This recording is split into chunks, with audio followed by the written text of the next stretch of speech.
팀 BMO의 김명진, 박기범, 한창을, 최소현입니다. 지금부터 발표 시작하겠습니다.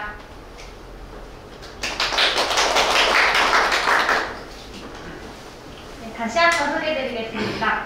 안녕하십니까. 저는 팀 BMO의 조장 김명진입니다. 저희는 핀테크 서비스 확장을 위한 멀티클라우드 환경 설계 및 구축을 주제로 프로젝트를 진행했는데요. 발표 순서는 다음과 같습니다. 프로젝트 개요입니다. 저희 고객사는 핀테크 기업의 인터넷 뱅크인 비모뱅크인데요. 애니메이션 카드 발급으로 인기를 얻게 되었고 이제는 안정적인 인터넷 은행으로 자리 잡으려고 합니다. 서비스 확장을 하게 되면서 클라우드 인프라 및 서비스 클라우드 환경 설계를 솔루션을 저희한테 요청해 주셨는데요. 멀티 하이브리드 클라우드 환경을 통해서 높은 가용성과 안정성 그리고 낮은 종속성을 요청해 주셨습니다. 구체적인 요구사항은 다음과 같습니다. 온프레미스 환경을 활용 및 연결해야 하고요. 멀티 클라우드를 구축해야 합니다. 세 번째로 부정거래 방지를 위해 사기 탐지 서비스와 체포 상담 서비스를 제공해야 합니다. 이런 솔루션을 제공하기 위해서 저희 팀 BMO가 모였는데요. 김명진, 박기범, 한창은, 최소현 총 4인 구성 팀으로 역할을 적절하게 분배해서 솔루션을 진행해 나갔습니다. 저희가 사용한 기술들입니다. 비슷한 것끼리 묶어두었고요. 추후 솔루션 진행 파트에서 활용 방안을 자세하게 설명드리겠습니다.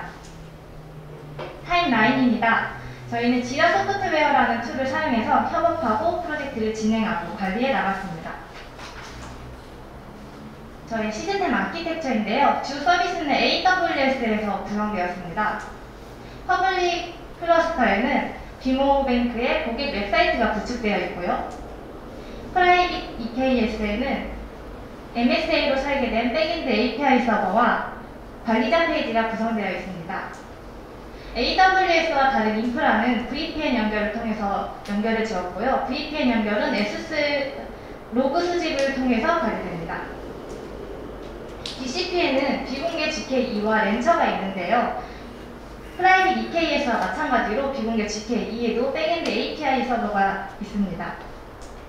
온프레미스 환경에는 기타 서버들과 프라이빗 클라우드인 오픈스택 그리고 EXXI가 구축되어 있습니다. MSA 백엔드 환경은 이스티오를 통해서 관리해 주었고요. 렌처를 이용해서 양 플랫폼의 클러스터들을 관리해 주었습니다. 또한 AWS 서비스를 이용해서 고객사의 요청사항이었던 AI, ML 관련 서비스를 제공하고 엔드 유저들의 접근하는 환경의 보안성을 높여주었습니다. 앞서 보여드린 아키텍처를 어떤 식으로 진행했는지 보여드릴 텐데요. 발표 순서는 다음과 같습니다. 제가 온프레미스와 클라우드 인프라와 그리고 쿠버네티스에 대해서 이야기를 하면 기범님께서 이를 이어받아 주시고 CI/CD 파트까지 그 다음 창현님께서 취약점 점검 및 보안 그리고 AI, ML까지 진행해 주신 다음 소연님이 이어받으시고 이스티오까지 발표하고 마무리하겠습니다. 제가 맡은 파트에 대해서 발표 시작해 볼 텐데요. 앞서 보여드린 망도에서는 오른쪽 파트에 해당합니다.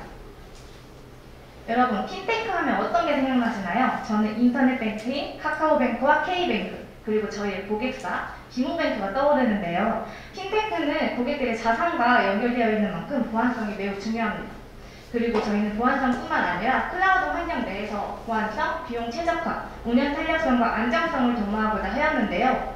보안성과 비용 최적화는 온프레미스 자원 활용을 통해서, 운영 탄력성과 안정성은 멀티 클라우드 환경을 통해서 추구하였습니다.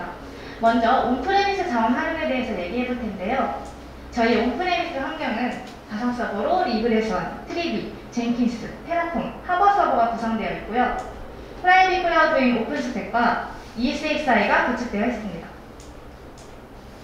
EXXI는 사내 공유 스토리지용으로 구축되었습니다. 제가 만든 EXXI 위에 데이터베이스, 파일 게이트웨이를 기범님께서 구축해 주셨고요. 파일 게이트웨이를 통해서 AWS와도 파일 공유가 가능하게 만들었습니다. 저희는 관리자 개발 협업 툴과 CI/CD용으로 GitHub가 아닌 길랩을 선택했는데요. GitHub를 사용하지 않고 길랩을 사용하는 것을 통해 중요한 코드들이 인터넷에 올라가는 보안 사고들을 막을 수 있게 하였습니다.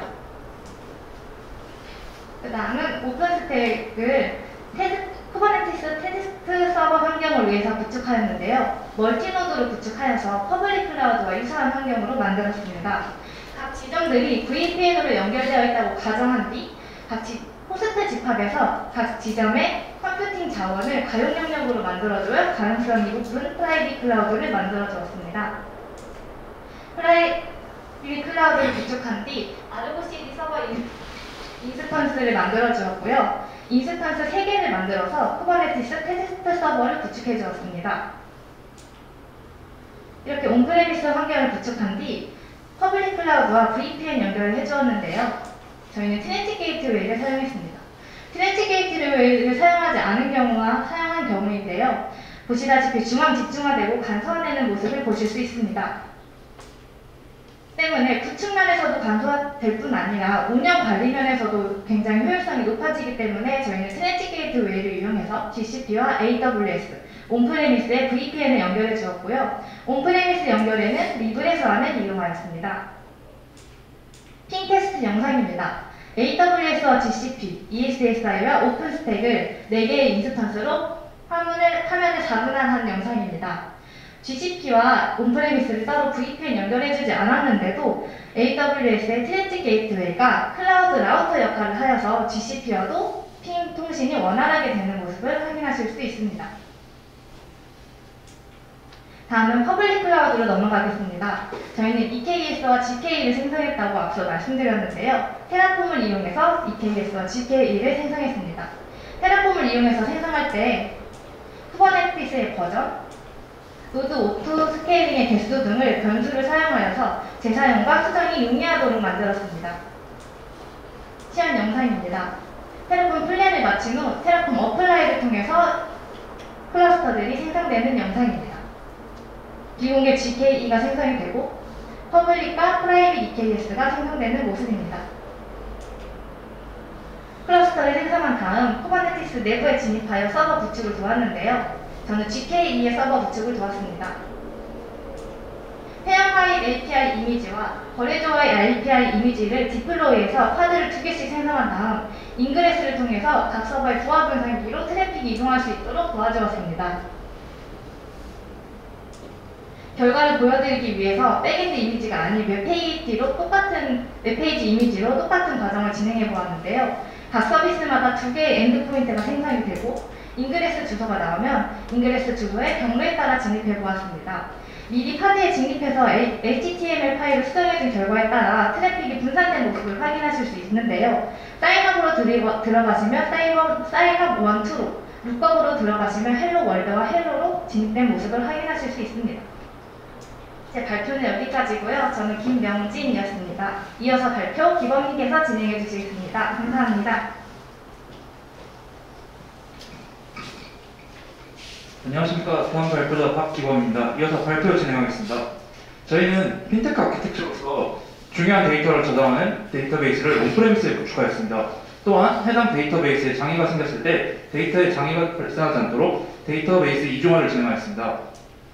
데이터베이스 이중화는 항상 일관성 있게 데이터가 저장되며 하나의 데이터베이스에 장애가 생겨도 서버 제공에 문제가 없도록 갈레라 클러스터를 사용하여 동기식 복제를 진행하였습니다. 동기식 복제가 진행되어 있는 화면으로 보시면 몇 개의 DB가 복제되어 있는지, 어떤 DB들의 복제가 되는지 확인할 수 있으며 한쪽 데이터베이스에 데이터를 추가하면 다른 쪽 데이터베이스에도 데이터가 추가되는 것을 확인할 수 있습니다. 또한 저희는 멀티클라우드 관리를 위하여 렌처를 사용하였습니다. 렌처란 웹 UI 기반의 중앙 집중식 클러스터 운영 및 관리 툴로 오픈소스 툴입니다. 렌처는 기존 생성되어 있던 클러스터의 모니터뿐 아니라 클러스터의 생성 또한 가능합니다. 우선 렌처를 통해 GKE를 생성해 보았습니다. GKE 생성 시 클러스터의 이름, 생성할 프로젝트 ID 등을 넣어주며 노드에 대해 설정해주고 노드 그룹에 대해 설정해줍니다. 해당 과정을 통해 GKE를 생성하게 되면 렌처를 통해 GKE 클러스터의 메모리, CPU, 파드의 수 등에 대한 모니터링이 가능합니다. 다음으로 EKS 또한 생성해 보았습니다. EKS도 GKE와 마찬가지에 대한 정보를 넣어줘 생성을 하게 됩니다. 클러스터의 이름, 사용할 리전, 쿠버네티스의 버전과 클러스터가 사용할 서비스 룰을 선택해주고 클러스터가 사용할 서브넷을 선택해줍니다.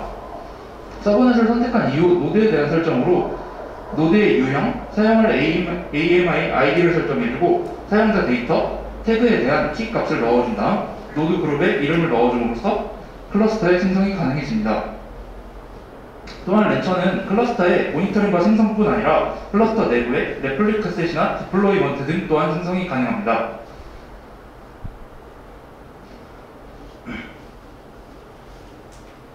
보시면 저희가 EKS를 생성하는 과정에서 만났던 문제로 이는 클러스터 생성 과정에 노드에 사용자 지정 AMID를 넣어주어 생성하였을 때 발생하는 문제입니다.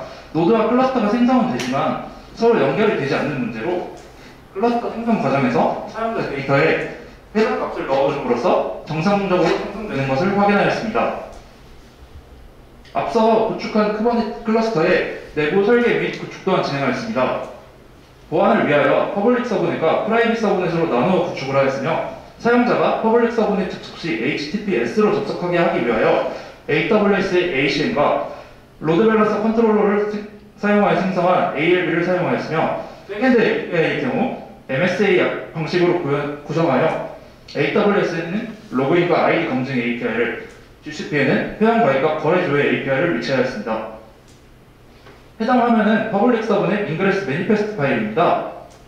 보시면 어떤 로드 밸런서를 생성할지, 로드 밸런서의 위치를 어디로 할지, 로드 밸런서의 라우팅 방식을 설정하였으며 HTTPS로 접속하기 위해 로드 밸런서의 리스너 포트, 사용할 인증서의 ARN, 인증서를 통해 접속 시 리다이렉트된 포트를 설정하였습니다. 다음은 실제 구축된 저희의 서비스 화면입니다. 보시면 사용자가 접속했을 때 HTTPS로 접속됨을 확인할 수 있고 로그인했을 때 백엔드 API와 통신하여 미리 가입된 정보가 아니면 로그인이 되지 않고 가입된 정보를 넣으면 정상적으로 로그인이 되는 것을 확인하실 수 있습니다. 다음은 앞서 구축한 쿠버네티스의 개발 및 배포를 하기 위한 CI/CD 파이프라인을 구축하였습니다. 저희의 파이프라인은 개발자가 깃랩에 코드를 푸시하면 깃랩이 젠킨스로 웹폭을 보내게 됩니다. 웹폭을 받은 젠킨스는 도커 파일과 젠킨스 파일을 사용하여 이미지를 빌드한 뒤 프라이빗 레지스트리 하버에 이미지를 푸시하고 해당 이미지를 사용하는 매니페스트 파일의 버전을 변경하여 깃랩 레포지토리에 업데이트하게 됩니다. 그러면 해당 레포지토리를 바라보고 있던 ROCD가 동기를 갖추어 쿠버네티스의 배포를 진행합니다. 젠킨스 웹폭에 대한 설정입니다. 젠킨스 파이프라인 생성 시 웹폭을 체크해주고 시크릿 토큰을 생성하여 해당 값들을 깃랩에 넣어줌으로써 웹폭이 생성 가능합니다. 또한 젠킨스 파일에 대한 설정으로 젠킨스 파일은 젠킨스가 어떤 역할을 하는지 설정해 놓은 파일입니다. 저희는 젠킨스 파일을 깃랩 레포지토리에 위치하였기 때문에 레포지토리의 주소와 젠킨스 파일의 이름 등을 넣어줬으며 젠킨스 파일을 확인하시면 어떤 일을 하는지 확인할 수 있습니다. 실제 시간 영상입니다. 페이지의 색과 버튼의 색이 맞지 않아 이를 변경하는 과정으로 개발자가 코드를 푸시하면 웹폭을 받은 젠킨스에서는 빌드가 일어나게 됩니다. 그러면 해당 이미지를 사용하던 매니페스트 파일이 현재 47 버전임을 확인할 수 있는데요. 이가 젠킨스에서 빌드가 완료되면 48 버전으로 변경되는 것을 확인할 수 있습니다. 또한 하버를 보시면 48 버전의 이미지가 들어가 있고요. 해당 레포지토리를 바라보고 있던 ROCD가 이를 감지하여 롤링 업데이트를 통해 배포를 하게 되고 페이지를 보시면 버튼색이 변경되어 있는 것을 확인할 수 있습니다. 지금까지 발표자 박기범이었습니다. 이어서 다음 발표 현창원님께서 진행하겠습니다. 네, 안녕하십니까. 발표를 이어받은 현창훈입니다. 네, 저는 취약점 점검 및 보안에 대해서 발표를 하도록 하겠습니다.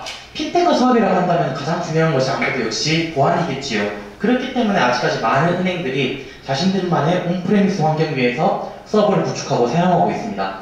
저희는 그것을 시나리오화해 보았습니다. 먼저 젠킨스 서버를 완전한 폐쇄한 환경 내에서 구축을 해보았습니다. RPM 파일 및 HPI 파일을 다운받아서 SSH로 폐쇄망 서버로 이 파일을 옮깁니다. 이후 GUI 환경으로 젠킨스를 구축해보았습니다. 플러그인을 보관해 두었기 때문에 사용자는 인터넷을 통하지 않고서도 다양한 플러그인을 다운받고 활용할 수 있습니다. 이러한 젠킨스를 사용할 때 가장 많이 사용하는 것은 역시 도커 이미지이겠지요. 저희는 이 도커 이미지에 대한 취약점 점검을 해보았습니다.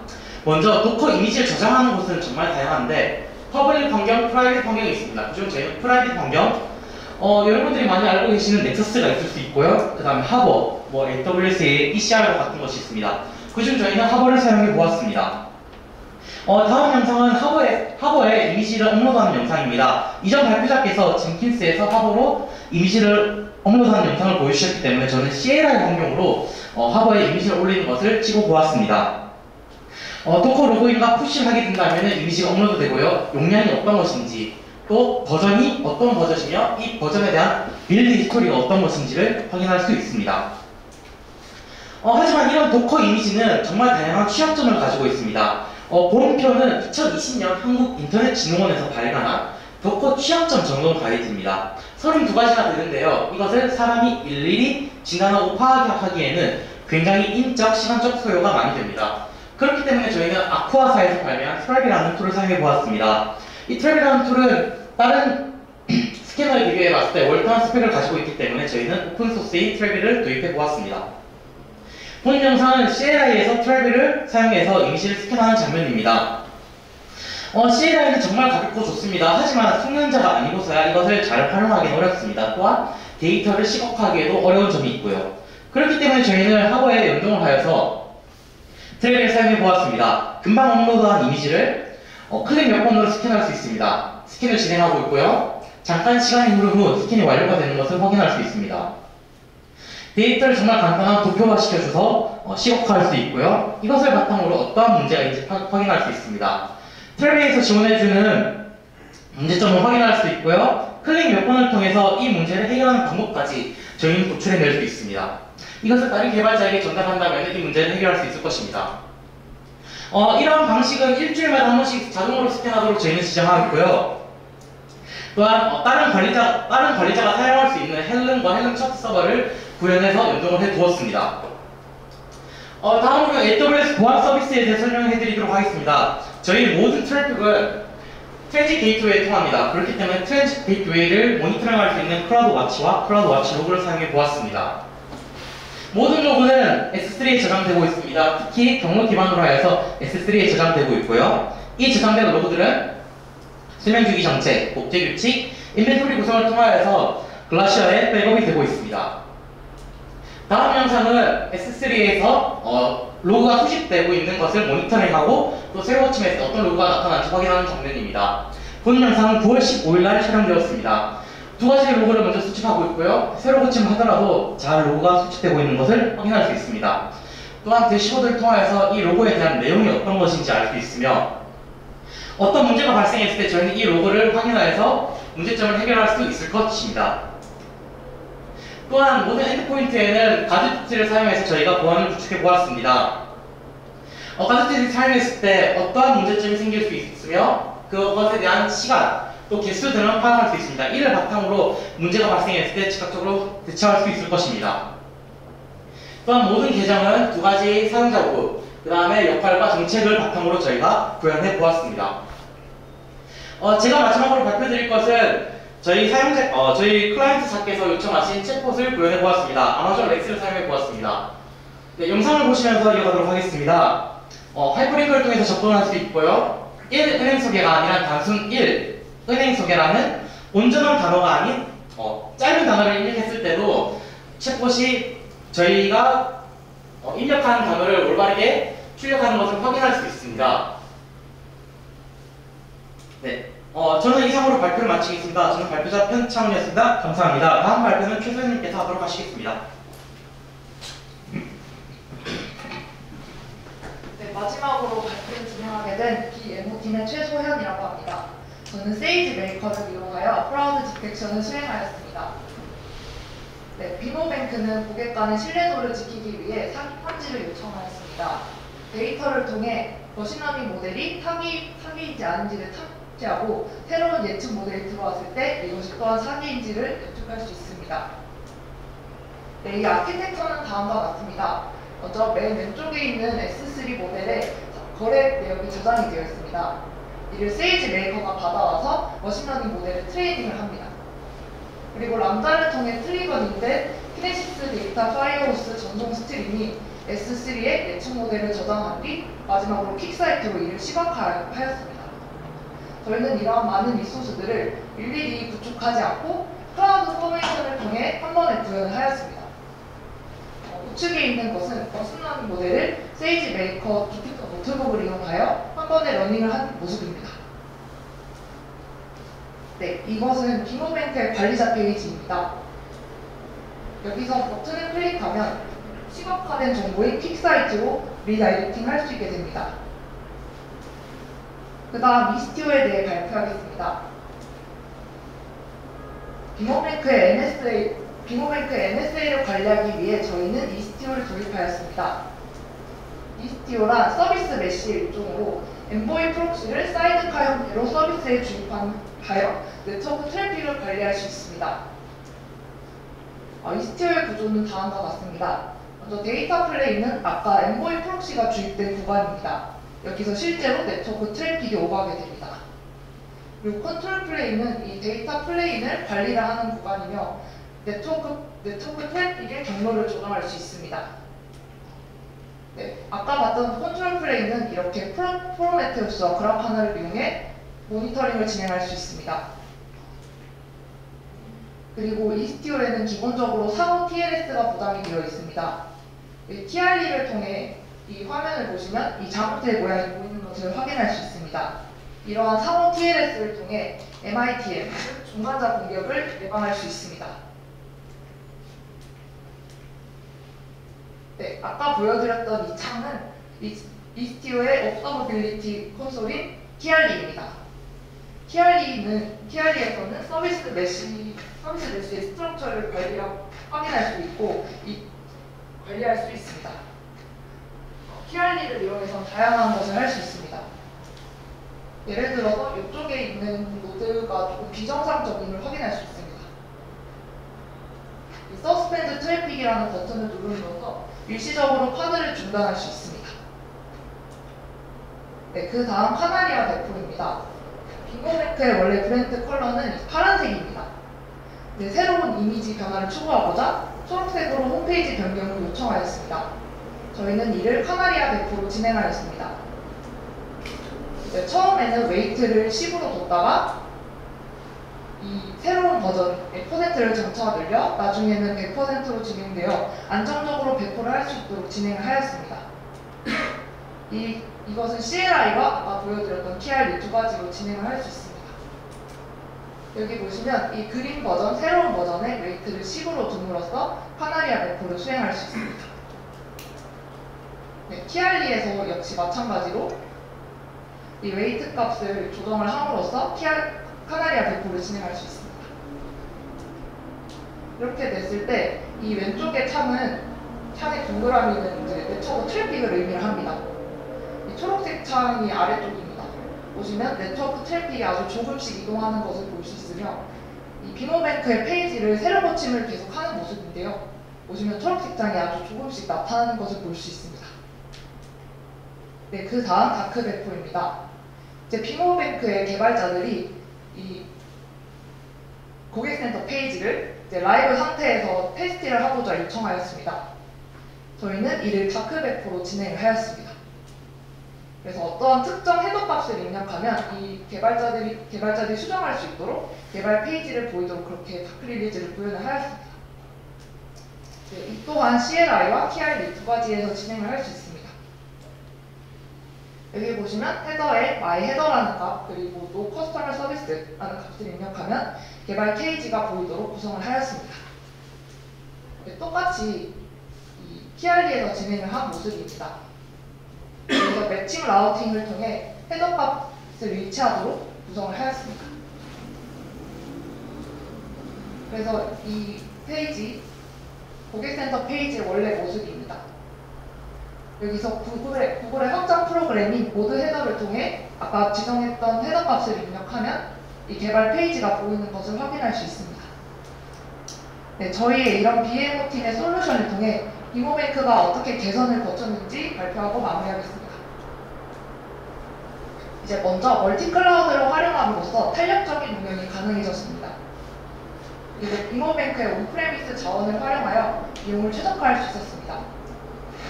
세 번째로 인공지능과 머신러닝을 활용하여 운영 부담을 해소하였습니다. 마지막으로 트리비를 이용한 도커 취약점 분석 등을 통해 보안도 확보할 수 있었습니다. 네, 이상 빙어팀의 최소현이었고요. 저희 발표를 들어주셔서 감사합니다.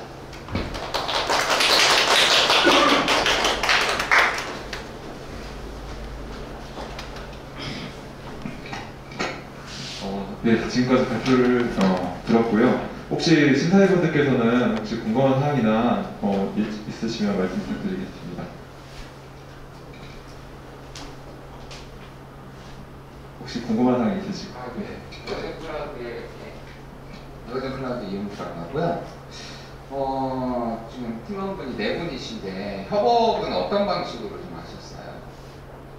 지라 소프트웨어를 이용하여 일단 저희 일정 관리를 진행하였고요. 카카오톡을 통해서 저희끼리 대화를 나눴습니다. 아, 그러면 지라 통화가지고 타스크를 전달을 하는 이런 방식? 네, 태스크를 이제 등록을 하고 일정 관리를 진행하였습니다. 그럼 지라 통해서만 협업을 하신 다른 커뮤니케이션 툴은 그냥 카카오톡? 저희가 비대면 예. 이용이 있었는데요. 그럴 때는 디스코드를 이용해서 화상 대화를 통해 회의를 진행하였습니다. 뭐 하시는 동안에는 뭐 트러블은 좀 없으셨나요? 다 처음 보시는 분들이실 거잖아요. 교육과 좀 하면서 만나신 분들이시죠. 뭐 팀원들 간의 트러블이나 뭐 그런 사례가 있으셨어요? 제가 드리겠습니다. 예. 당연히 프로젝트를 진행하면서 각자 생각이 있기 때문에 의견 예. 차이는 분명히 있었지만 일단은 저희는 경쟁 상대이보다 같이 잘 되자라는 마인드로 임했기 때문에 서로 약간씩 예. 양보하면서 진행했던 것 같습니다. 예, 알겠습니다. 그 기술 스택 자체가 되게 많이 있는 걸 보이셨는데 이것들을 사전조사를 어떻게 하신 건가요? 멘토분 교수님이랑 같이 논의해가지고 하신 건지 아니면 어떤 방식으로 이런 다양한 기술 스택을 할 생각을 하셨는지. 네, 일단은 교수님께서 정말 많은 도움을 주신 게 맞고요. 예. 그리고 저희가 6개월 동안 저희가 레거시 환경부터 저희 퍼블릭 클라우드 환경까지 정말 열심히 공부했습니다. 예. 그래서 저희가 배우고 실습한 것들을 토대로 많이 우겨내려고 했고요. 저희 6개월 동안의 과정을 다 최대한 보여드리려고 많은 서비스들을 다 이 프로젝트 기간이 준비 기간이 어느 정도예요? 약 한 달 정도. 한 달 정도? 네. 예, 알겠습니다.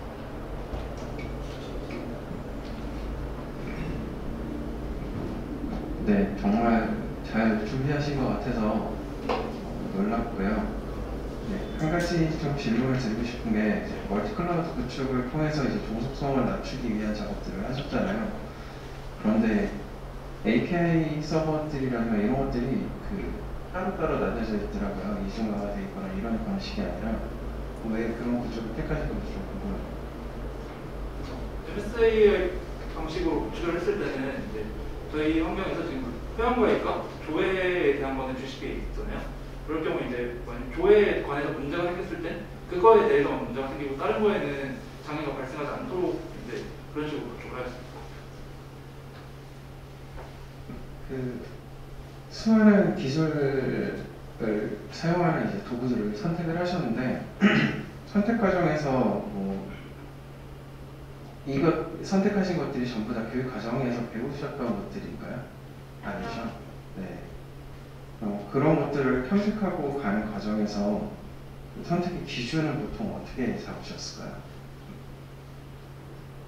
일단은 저희가 교수님께서 정말 많이 도움을 주셨고요. 그리고 따로 저희가 6개월 동안 교육과정을 진행하면서 많은 교육생들이 블로그를 열심히 진행을 했습니다. 그래서 저희가 블로그를 작성하다 보니까 다른 블로그에 대해서도 많이 알게 되고 그래서 사전에 클라우드 환경에 대한 저희들끼리 정보 공유를 교육생들끼리 슬랙에서 진행을 했거든요. 그래서 그런 정보 공유를 활발하게 이를 통해서 저희가 많은 기술들을 접하고 또 프로젝트에 접목시킬 수 있게 되었습니다. 교수님이 참 팬이라고 제가 시킨 건 아닌데. 네, 알겠습니다. 네, 그 나중에 그 이력서들 쓰실 때 블로그들 있으면 또 같이 이력서에 좀 적어주시면 좋을 것 같아요. 네. 혹시